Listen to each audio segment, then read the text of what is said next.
یہ جھگڑا ہی نہیں ہے کہ مولا علی علیہ السلام کو اختیار ہے یا نہیں. مولا علی کو اللہ نے اختیار بھی دیا ہو تب بھی مولا علی کو آپ پکار نہیں سکتے مدد کے لیے, کیونکہ مولا علی بھی اللہ کو پکارتے تھے, اور مولا علی کا ماننے والا بھی. مولا علی کا صحیح شیعہ کون ہوگا؟ جو اللہ کو پکارے. ایاک نعبد و ایاک نستعین. یہ بہت سینسٹیو معاملہ ہے. مولا علی کے نام کے اوپر اس طریقے سے جو یہ شرک کھڑا کر رہے ہیں, اور اہل بیت کے نام کے اوپر یہ مکتبہ اہل بیت کی بھی بدنامی کر رہے ہیں, اور اس میں سب سے پہلے تو شیعہ کو سامنے آ کے ان کی مخالفت کرنی چاہیے. یہ دیر آئے درست آئے, بہرحال پہلے تو ایک ٹکٹ میں دو دو مزے کرتے رہے نا. جیسے مزارات پہ جو کچھ شرک ہو رہا ہے نا, علماء مخالفت تو کرتے ہیں اسی مکتبہ فکر کے, لیکن ساتھ مزے بھی لے رہے ہوتے ہیں کہ چلو یار ہمارے ٹھیک آباد تو ہے نا. یہی شیعہ کے علماء نے مجرمانہ غفلت کی. وہ مانتے تو تھے کہ یہ شرک کر رہے ہیں ذاکرین, لیکن وہ ایک ٹکٹ میں دو مزے کرتے ہیں. ان کا چلو ہماری پبلک تو جڑی ہوئی ہے نا, لیکن اب ان کو اندازہ ہوا کہ نہیں یار تو کام ٹپ گیا ہے, یہ تو معاملہ ہمارے ہاتھ سے نکل گیا. اب ان کو ہوش آئی ہے تو جگہ جگہ کانفرنسز ہو رہی ہیں. جواد نقوی صاحب کا بھی کلپ آ گیا ہے, ثاقب اکبر صاحب کا بھی کلپ آ گیا ہے, حیدر نقوی صاحب کا بھی کلپ آ گیا, باقی علماء کا بھی, اور بڑے غصے سے بھرے ہوئے ہیں وہ, کیونکہ ان کو اندازہ ہو گیا کہ یہ معاملات ہم سے بگڑ گئے. آپ یوٹیوب کے اوپر جا کے دیکھیں نصیریہ کے بارے میں ان کے کلپ. اور پھر بلکہ جواد نقوی صاحب نے تو بڑی بولڈ بات کی. انہوں نے کہا یہی باتیں ہیں جس کی وجہ سے پھر لوگ شیعہ کافر کے نعرے لگانا شروع کر دیتے ہیں. یہ تم لوگوں نے یہ کفر کر کے ان کو مجبور کیا ہے. ویسے جو شیعہ کافر کے نعرے لگا رہے ہیں نا, میں تو ان کے حق میں نہیں ہوں, کیونکہ ان کے اپنے بزرگوں نے بھی یہی کام ڈالے ہوئے ہیں, ان کو تو حق ہی نہیں ہے.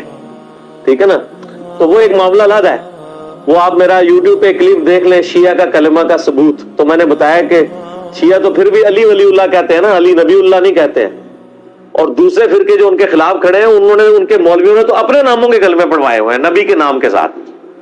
تو علی ولی اللہ اگر کوئی کہتا ہے تو علی ولی اللہ سے ہمیں کوئی چڑ نہیں ہے, کلمے کے ساتھ ایڈ نہ کرے. علی بھی ولی اللہ ہیں, ابو بکر بھی ولی اللہ ہیں, عمر بھی ولی اللہ ہیں, عثمان بھی ولی اللہ ہیں رضی اللہ عنہم اجمعین وعلیہم السلام اجمعین. ہاں, علی کو کوئی نبی مان لے یا علی کو کوئی رب مان لے تو وہ پکا کافر ہے. تو وہ والے معاملات ایک الگ سے.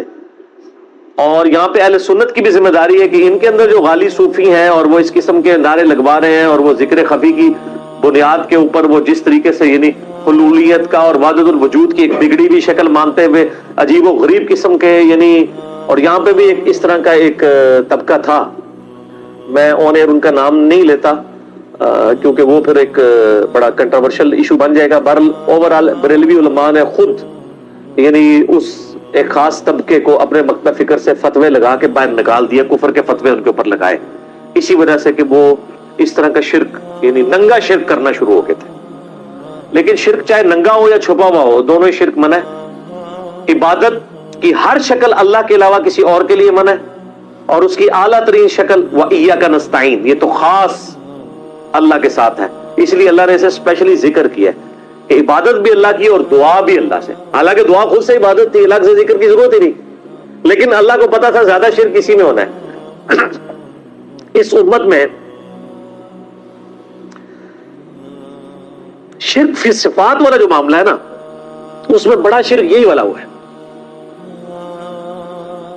فی ذات تو بہت کم شرک ہے. یعنی ہمارے ہاں یہ چند غالی نصیریہ ہیں, کچھ غالی صوفی ہیں جو ذات میں شرک کریں, ورنہ اوورال سب اللہ کو ایک ہی مانتے ہیں. صفات میں جو شرک آیا نا, غیر اللہ کو استعانت کے لیے استغاثے کرنا, یہ بڑا خطرناک معاملہ ہے. اور میں آپ کو مزے کی بات بتاؤں, آپ اگر پازیٹیولی دعوت پیش کریں تو بڑے ایفیکٹ اس کے نکلتے ہیں. یہ کوئی 2010 یا 11 کی بات ہے. میں اسلام آباد میں I-10 میں ایک اہل تشیع بھائی تھے, انہوں نے مجھے یعنی افطار کے اوپر بلایا, رمضان کا ہی مہینہ تھا. کچھ 7-8 ان کے بھائی بیٹھے ہوئے تھے, وہ خود بھی بہت بڑے عالم دین ہے, میں نام نہیں لیتا پھر وہ ایک پرسنل بات ہو جائے گی. تو وہاں پہ بیٹھے ہوئے نا یہی استعانت کا مسئلہ چھڑ گیا. میں نے کہا یا علی مدد نہ کہیں, آپ ویسے مولا علی سے محبت کا اظہار کریں لیکن مدد کے لیے نہ پکاریں. تو وہ کہنے لگے نہیں, ہم تو ان کو وسیلہ اور توسل سمجھتے ہیں, اللہ ہی کو پکارتے ہیں ہم, لیکن یا علی مدد کا مطلب آپ کو سمجھ نہیں ہے. میں نے کہا یار مجھے اردو نہیں آتی ہے, مجھے عربی نہیں آتی ہے. وہ کہتے ہیں یا علی مدد کا مطلب یہ ہوتا ہے کہ اے اللہ ہماری مدد کر علی کے وسیلے سے. میں نے کہا یہ تو نہیں ہے, اس کے لیے تو یہی جملہ بولا جائے گا جو آپ بول رہے ہیں. آپ تو ڈائریکٹ یہ الفاظ استعمال کرتے ہیں, یا اہل سنت کے ہاں لوگ یا شیخ عبد القادر جیلانی المدد کہہ رہے ہوتے ہیں, تو یہ تو منع ہے. پھر وہ خیر تھوڑا کھل کے سامنے ہے, وہ کہنے لگے دیکھیں نہیں قرآن میں بھی تو آیا نا وَاسْتَعِينُوا بِالصَّبْرِ وَالصَّلَاةِ, صبر اور نماز کے ذریعے مدد چاہو. میں نے کہا آگے بھی پڑھو نا ان اللہ مع الصابرین. تو میں نے کہا اس کا مطلب کیا ہے؟ کہتے ہیں دیکھیں نہیں صبر اور نماز بھی تو غیر اللہ ہے. تو میں نے کہا اگر صبر اور نماز غیر اللہ اور اس کی مدد مانگی جا رہی ہے تو پھر آپ صبح و شام کہتے ہیں المدد یا نماز, المدد یا صبر, میری مدد فرمائیے. کہتے ہیں نہیں.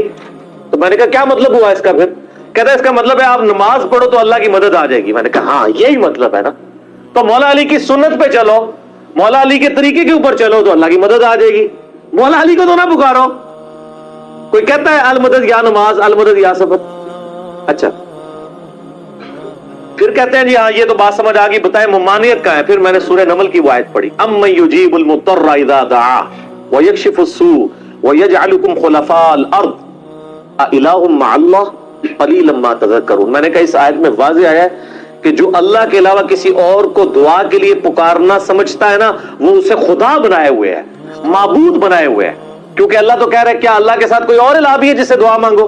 میں نے کہا یہ واضح ثبوت ہے کہ یہ شرک ہے. اچھا وہ آئے مائے شائیں کرنا شروع ہو گئے, لیکن وہاں جتنے 7-8 شیعہ بھائی باقی بیٹھے تھے نا, میں نے قرآن بھی انہی کا منگوایا. میں نے کہا جی مجھے بتائیں. انہوں نے کہا نہیں جی انجینئر صاحب آپ کی بات بالکل صحیح ہے, جو دلائل ہے نا وہ یہی, قرآن کی آیت تو یہی بتاتی ہے. تو الحمدللہ کئی لوگ دعوت قبول کر لیتے ہیں. اگر کوئی ہٹ درمی پہ اتر ہے تو اس کا تو کوئی علاج نہیں, ہم تو صرف بات پہنچا سکتے ہیں. باقی میں نے محنت کر کے ایک لیکچر بھی ریکارڈ کروا دی ہے, مسئلہ نمبر 3 دعا صرف اللہ ہی سے